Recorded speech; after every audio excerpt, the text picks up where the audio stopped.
23장 34절에 있는 말씀입니다.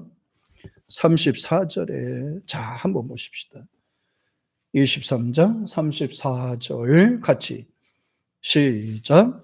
이에 예수께서 이르시되 아버지여 저들을 사하여 주옵소서 자기들이 하는 것을 알지 못함이니이다 하시더라. 그의 옷을 나눠 제비 뽑을세라고 되어 있죠. 예수님이 십자가에서 달리셔서 자기를 때린 자들, 자기를 배신한 자들, 자기를 저주한 자들, 자기를 십자가에서 대못을 박힌 사람들, 머리에 가시관을 씌운 사람들, 고통을 주고 모욕을 주고 그렇게 괴롭혔던 그 사람들을 가리켜서 예수님이 딱 하신 말씀이 첫 번째가 있어요. 그게 바로 34절에 나와 있는 것처럼 아버지여 저들을 사하여 주옵소서예요. 저들의 죄를 사해 주옵소서. 이걸 아무나 할 수 있는 게 아니란 말이에요. 자기를 미워하고 저주하는 자를 그것도 십자가에 매달려 하나님 저들을 용서해 주세요. 알지 못해서 저들이 저렇습니다. 이게 나오겠습니까? 십자가에 매달려 있으면은 제 생각엔 그러거든. 내가 죽더라도 귀신이 돼가지고 니들 가만히 두나 봐라 이렇게 할 것 같은데 예수님께서는 로마 병정들, 유대인들 이런 사람들을 가리켜서 예수님 말씀하셨어요. 아버지여 저들을 용서해 주세요. 아버지여 저들 용서해 주세요. 왜? 저들은 자기가 하는 일이 무슨 일인지를 모르는 아이다예요. 자, 모르고 짓는 죄와 알고 짓는 죄는 여기서 다른 겁니다.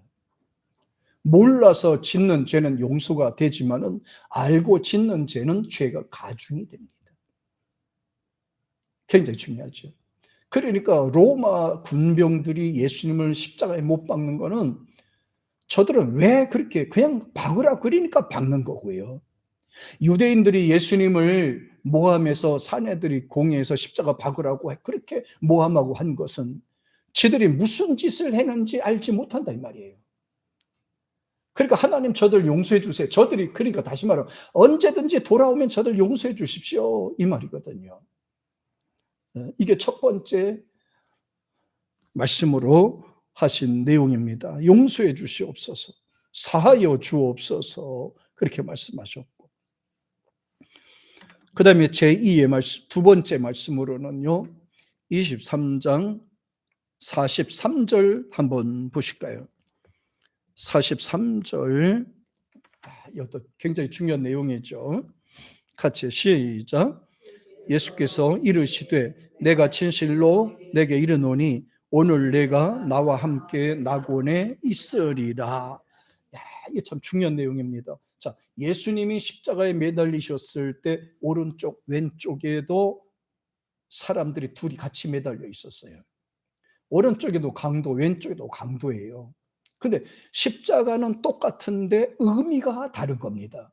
예수님의 십자가는 희생과 구속의 십자가지만 오른쪽이나 왼쪽에 있는 사람의 십자가는 도둑질 하다가 걸려서 십자가에 매달린 거란 말이에요. 그 의미 자체가 굉장히 둘레요. 성경에 보면 이렇게 되어 있습니다. 39절 보실까요? 같이 시작.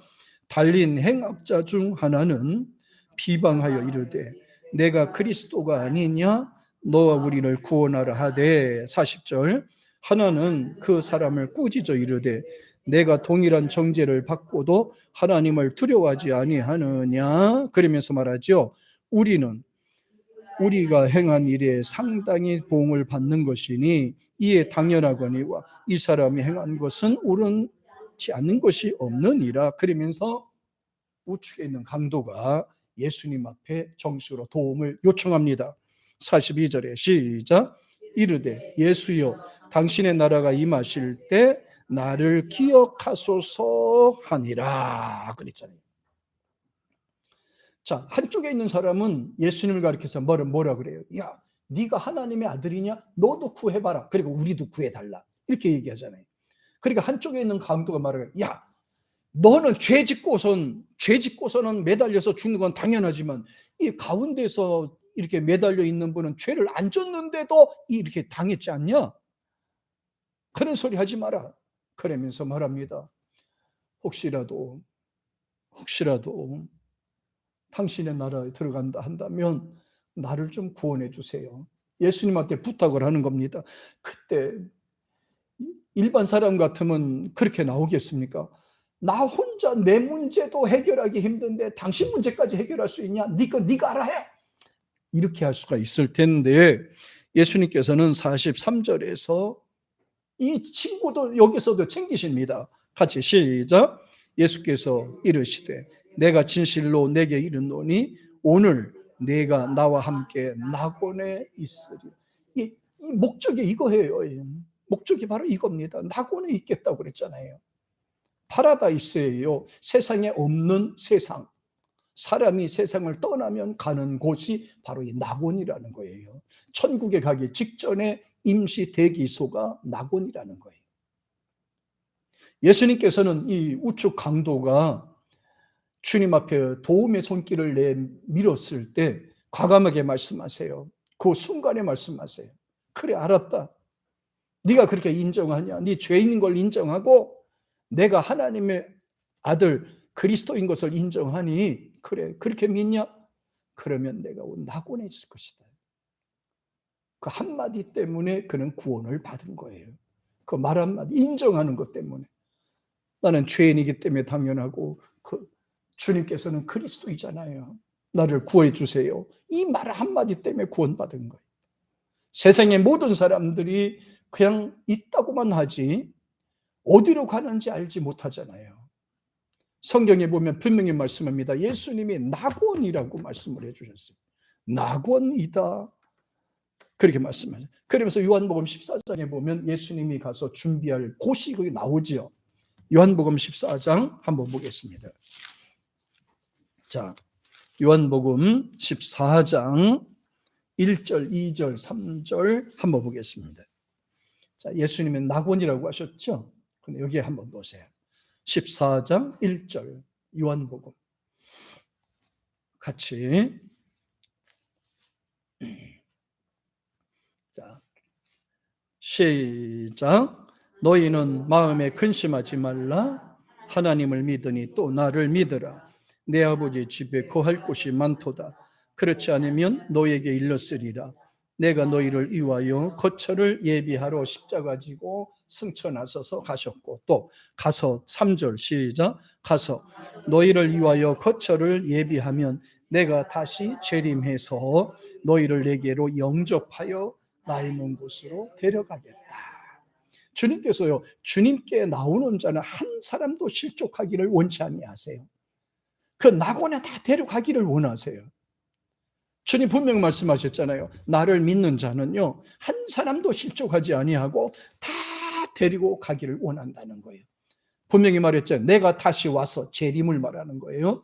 예수님이 재림하시면 당신의 모든 믿는 자들을 데리고 세상을 이미 떠난 사람들은 낙원에 가 있으니까 그렇지만은 자, 세상에 종말이 되고 어려움 당하면요, 예수님 재림하시면 싹 데려갑니다. 이게 관건인 거예요. 이게 그러다 보니까 이상한 종파들이 많이 생겨요.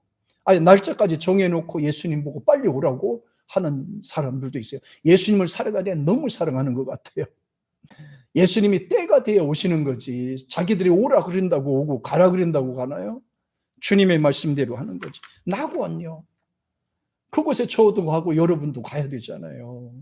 예.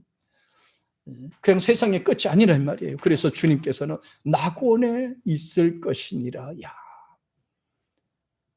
가장 죄인으로 태어났고 죄인으로 살았지만 마지막에 행복한 사람은 바로 이 우측 강도인 것 같아요. 가장 불행한 사람은 누구다? 같은 십자가 옆에 매달렸지만은 예수님을 알아보지 못하고 비판하다가 예수님을 만났지만은 구원받지 못한 사람 왼쪽 강도인 것 같아요. 그래서 버스 타고 가는 사람 중에 가장 그 불행한 사람이 누구냐 그랬잖아요. 자, 버스가 막 갑니다. 차 좀 세워주세요. 차 좀 세워주세요. 근데 차를 못 탔어. 그냥 쓱 운전석으로 가버렸단 말이에요. 그렇게 투덜투덜 그래요. 또 어떤 사람은 버스가 있어요. 나 좀 태워주세요. 하니까 운전기사가 보고선 차를 세워줬어. 그래서 그 차를 타고 간 거예요. 가다 사고 나서 뒤집혔어. 큰 사고가 났어. 누가 불행한 사람이에요? 이 우측의 강도가 참 복도 많은 것 같아요. 어떻게 매달리다 보니까 예수님 옆에 있어가지고 말 한마디 잘해가지고 이렇게 구원받았잖아요. 낙원에 함께 있으리라.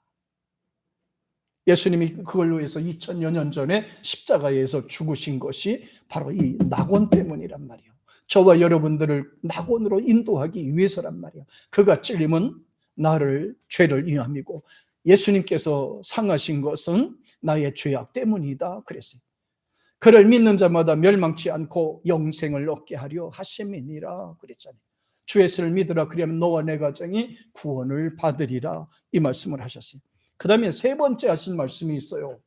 세 번째 하신 말씀은 요한복음 19장에 나와 있는 내용입니다. 자, 요한복음 19장 한번 보시겠습니다. 26절에 있는 말씀입니다. 19장 26절에 25절과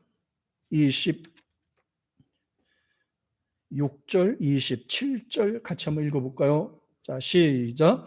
예수께서 자기 어머니와 사랑하는 제자가 곁에 서 있는 것을 보시고 자기 어머니께 말씀하시되 여자여 보소서 아들이니이다 하시고 또 그 제자에게 이르시되 보라 내 어머니라 하신대 그때부터 그 제자가 자기 집에 모시니라. 끝까지 예수님도 성령으로 잉태하셨지만은 그러나 육신으로 말하면은 마리아가 어머니가 되는 거잖아요.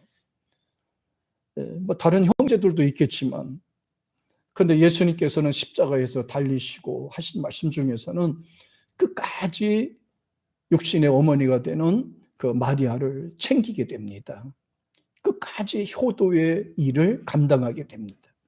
그러면서 자기가 사랑하는 제자 요한한테 맡기게 돼요. 요한아, 네 어머니다. 네 어머니다. 요한아, 사실은 요한이하고 아무 상관없어요. 근데 믿음 안에서는 내 어머니가 되고 내 자매가 되고 내 형제가 되는 겁니다. 믿음 안에 있으면. 예수를 믿지 않는 형제들은요, 세상을 떠나면 남남이 돼요. 지옥 갈 수 있고 떨어져 있기 때문에. 근데 교회 다니는 사람 미우나 고우나 천국에 또 가서 또 같이 가야 되잖아요. 그러니까 여러분 그리스도 안에서 잘 지내세요. 여기서도 잘 지나고 천국에도 잘 지나고. 그래서 예수님은 마지막 때 그 엄마까지도 챙겨주시다. 효도를 하시되 끝까지 효도하시는 모습을 직접 보여주셨어요. 이게 예수님의 본 모습입니다. 그러면서 너희들도 나처럼 이렇게 하라 이렇게 말씀을 하셨어요. 뭐 그냥 의무이기 때문에 하는 게 아니라 사랑하기 때문에 하는 거예요. 의무이기 때문에 하는 것이 아니라 하나님의 명령이기 때문에 우리는 실천하는 거예요. 자, 그 다음에는 이제 또 4번째, 네 번째 말입니다. 마태복음 27장 한번 가볼까요? 예수님께서 하신 마지막 마태복음 27장 한번 보세요. 네 번째입니다. 46절에 27장 46절에 나와 있는 거예요. 자, 여기 한번 보십시다. 찾으셨죠? 같이 한번 읽어봅니다. 시작. 제90쯤에 예수께서 크게 소리질러 이르시되 엘리 엘리 라마 사막다니 하시니 이는 곧 나의 하나님 나의 하나님 어찌하여 나를 버리시나이까 하는 뜻이더라. 예수님이 겟세마네 동산에서 마지막 기도하실 때 그 기도를 하셨죠.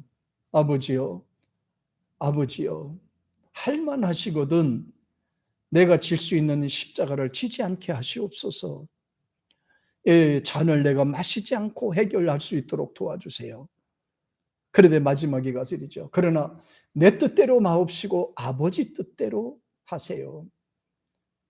자기 뜻 같으면은 십자가 고난을 당하지 않는 것이 자기 뜻인데 아버지 뜻은 십자가를 지고 희생해야 된다는 것을 강조하셨어요. 왜냐하면 희생하고 번제를 드려야, 희생 제물 어린 양이 돼야 그를 믿는 자가 구원을 받기 때문에, 하나님의 계획을 이룰 수가 있기 때문에 하나님의 계획은 예수께서 십자가에 죽어 주셔야 된다는 것을 강조하셨어요. 예수님이 십자가에 죽어 주시 아니했더라면요, 세상의 모든 사람 구원받지 못합니다. 하나님 나라 못 들어갑니다. 들어갈 수가 없어요. 율법이 300 몇십 개 되는 걸 어떻게 다 지킵니까? 구원받는 길은 깜깜하잖아요. 세상에서 영적으로 방황하게 되는 거예요. 영적으로 방황하게 되는. 영적으로 방황하게 돼요. 그러다가 결국은 사탄에게 끌려서 지옥 가는 거예요. 사탄에게 끌려서 지옥 가게 돼요. 그런데 예수님께서는 그렇지 않죠. 아버지요, 내 뜻이 아니라 아버지 뜻이라면 십자가라도 지기를 원합니다. 그래도 마지막에 얼마나 힘들었으면 46절에서 라마 사막다니 이러잖아요. 엘리 엘리 라마 사막다니, 엘리 엘리 라마 사막다니.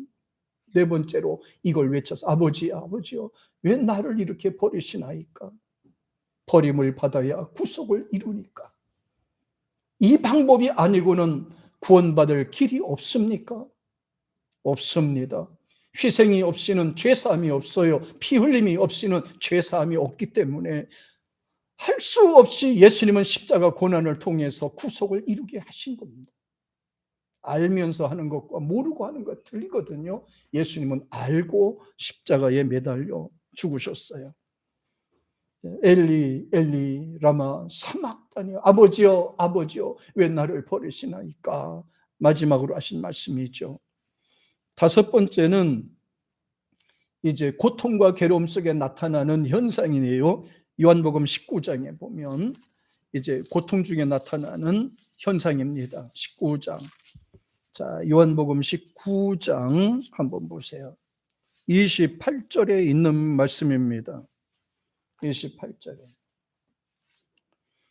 182페이지입니다. 같이 한번 시작. 그 후에 예수께서 모든 일이 미루어진 줄 아시고 성경에 응하게 하려 하사 이르시되 thirst, I'm thirst. 목마르다. 그렇죠. 피를 많이 흘렸잖아요.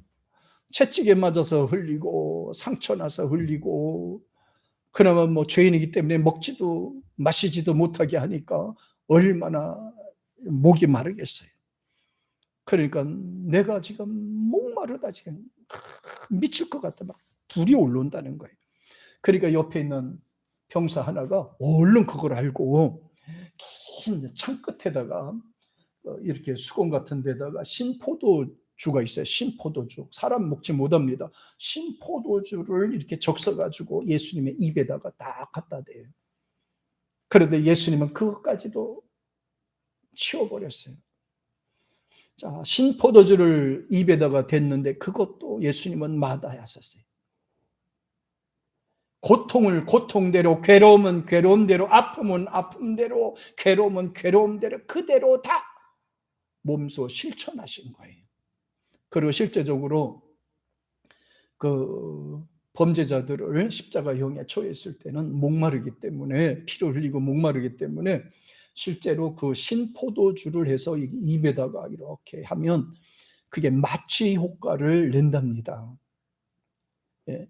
아프고 힘들 때 그게 이제 조금씩 면하게 되는, 아픔과 고통이 면하게 되는 그런 효과가 있다고 그래요. 근데 예수님께서는 입에 대는 그것까지도 거부하셨어요. 안 하셨어요. 예. 아픔 그대로 다 실천한 겁니다. 그러면서 우리 보고도 그랬죠. 예수님의 십자가와 고난을 생각하면서 세상을 살 때도 참고 인내하라고 말씀하신 거예요. 참고 극복하라고 말씀하신 거예요. 견디라고 말씀하신 거예요. 그러면서도 막 다 목마르다. 생명 구하는 일에 있어서는 무슨 걸 못하겠습니까? 부모가 자식의 사랑하는 마음이 있으니까 내가 대신 죽겠다라고 하는 엄마의 호소가 있다고 하잖아요. 예수님의 마음은 바로 그런 것입니다. 한 생명이라도 건지기 위해서 이렇게 노력하시는 겁니다. 얼마나 힘들었으면 이렇게 하셨을까. 그 다음에 마지막으로는요, 제 7원입니다. 누가복음 23장 45절에 누가복음, 자, 한번 보세요. 23장 46절 한번 보겠습니다. 자, 이제 마지막입니다. 이 말씀하시고 운명하신 겁니다. 이 말씀하시고 예수님이 운명하셨어요. 한번 보실까요? 23장 46절입니다. 같이 시작. 예수께서 큰 소리로 불러 이르시되 아버지 내 영혼을 아버지 손에 부탁하나이다 하고 이 말씀을 하신 후에 숨지시니라. 바로 이게 정석입니다. 아버지여 내 영을 받아 주시옵소서. 이렇게 하고 가는 거예요. 어차피 내 영이 아버지께 가는 거예요. 스데반 집사가 복음을 전하다가 그 유대인 청년들에게 돌에 맞아서 순교하게 되지요. 마지막에 숨 끊어지기 직전에 한 말이 바로 이 말을 하세요. 주여 내 영을 받아주세요. 내 영을 주님께 맡깁니다. 그랬어요. 그래서 하늘에서 빛이 쫙 이루었다고 그래요. 내 영을 받아주세요. 내 영을 부탁하나이다. 이게 바로 예수님께서 하신 말씀입니다. 저의 죄를 사해 주옵소서. 나와 함께 낙원에 있을 것이니라. 보소서 아들이니이다. 어찌하여 나를 버리시나이까. 내가 목마르다. 다 이루었도다. 내 영을